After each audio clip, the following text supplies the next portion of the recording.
os telescópios se desenvolvem, os radiotelescópios, quanto mais se aponta o nosso olho para o universo, mais desesperado o ser humano vai ficando, pela sua insignificância cósmica. Nós somos, como dizia o Carl Sagan, falecido já, um pálido ponto azul no universo. Nós, o planeta, um pálido ponto azul. E diante de tantas considerações, de novo eu volto à pergunta: que século é esse que está acabando? Quanto conhecimento, quanta informação! Há poucos dias eu estava num programa de rádio e tive à minha frente um astrônomo famoso, todo mundo sabe quem é, o professor Mourão. Estávamos conversando ao vivo, e diante de todas essas considerações, ele disse que não cria na vida depois da morte.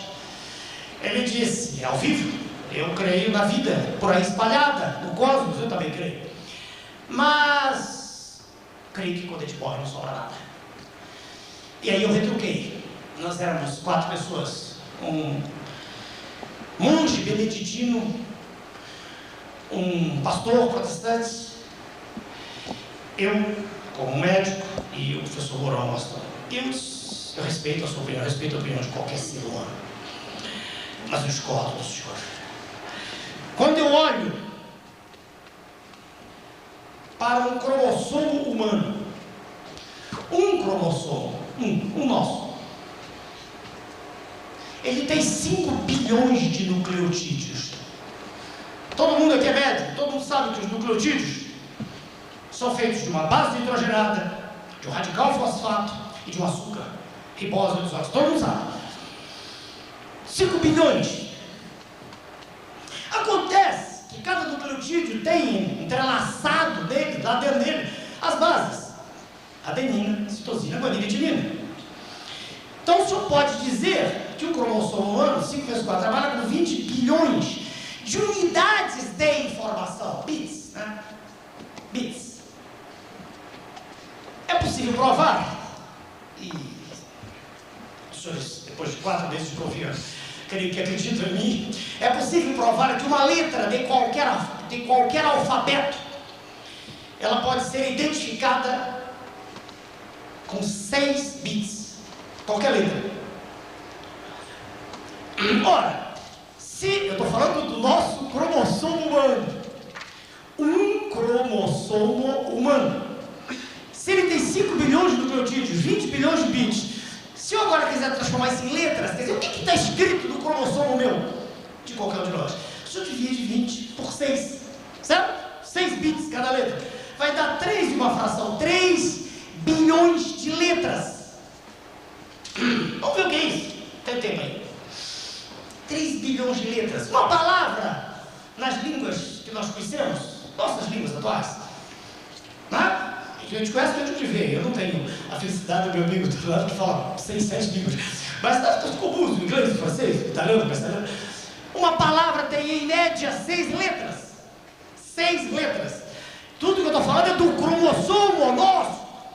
Se são 3 bilhões de letras, se o senhor dividir por 6 letras, o senhor tem 500, né, milhões, tá, de palavras. 500 milhões de palavras em um cromossomo. Veja onde eu vou chegar. Se uma página de um livro, qualquer livro, um livro como esse, se uma página tem em média 300 palavras, uma página, tudo é um cromossomo. Se o senhor dividir 500, fez 10 a 6, 500 milhões de palavras, por 300 palavras em cada página, simplificando isso aqui, vai dar quase 1,7, vou arredondar para 2, vai dar 2 milhões de páginas num cromossomo. Se o senhor pegar um livro médio de 500 páginas, se o senhor dividir, fazer aqui em cima, se o senhor dividir 2 vezes 10 a 6, que é a mesma coisa que 20 vezes 10 a 5, né? Curso primário. 2 vezes 10 a 6 é uma coisa que 20 vezes a 5. Se eu dividir isso aí por 500, né? 500, mais ou menos. 500, né?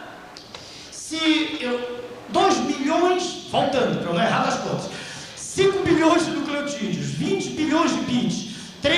bilhões de letras, 500 milhões de palavras, dividido por 2 bilhões de páginas. 2 bilhões de páginas, dividido, o senhor vai ter assim, ó, 20 dividido por 5 vai dar 4. Tá? Aqui, 10 a 5, 10 a 2, dá 10 a 3. O senhor tem 4.000 livros desse tamanho. 4.000 livros de 500 páginas escritos em um cromossomo. Que beleza! Eu me recuso a aceitar que isso é o acaso. Eu tenho o direito de me recusar. Eu olho para o PPNO, que a minha filhinha gosta, a menor estrutura viva em liberdade. Não estou falando do vírus, o vírus não está liberado. Eu vejo aquela coisa, o PPNO tem um bilionésimo de 5 décimos de milionésimo do grama. É um bilionésimo da massa da meba. Vivo, se mexendo, cheio de enzima, uma confusão já. Não consigo aceitar. Eu vejo em tudo que me cerca a mão de Deus. Como os senhores foram meus alunos, deram-me essa honra, essa alegria, eu tenho o direito de, na virada do ano, do século, do milênio, com as discussões cabíveis que seriam do que vem, mas todo mundo está aceitando que agora, não tem nenhum problema. Eu tenho o direito de lhes dizer que eu creio numa força extraordinária, que eu não consigo entender, não tenho nem pretensão de entender, estou longe demais para entender, mas eu creio em Deus. Eu creio que a diferença entre um pobre homem que vai ao chão e o profissional de medicina que cateteriza, que abre a artéria, é nível de informação. Quando todos nós nascemos, já nascemos com isso, com 4.000 volumes em cada cromossomo. É assim que a minha célula do olho sabe o que tem que fazer, a célula do fígado assim, está tudo programado. Nós somos todos semelhantes, queiramos ou não, brancos, negros, judeus, árabes, africanos, tudo. Nada me irrita mais do que discriminação de qualquer forma, odiosa. Somos todos humanos, queiramos ou não, todos feitos, pelo menos na minha concepção, segundo o projeto do Criador do Universo.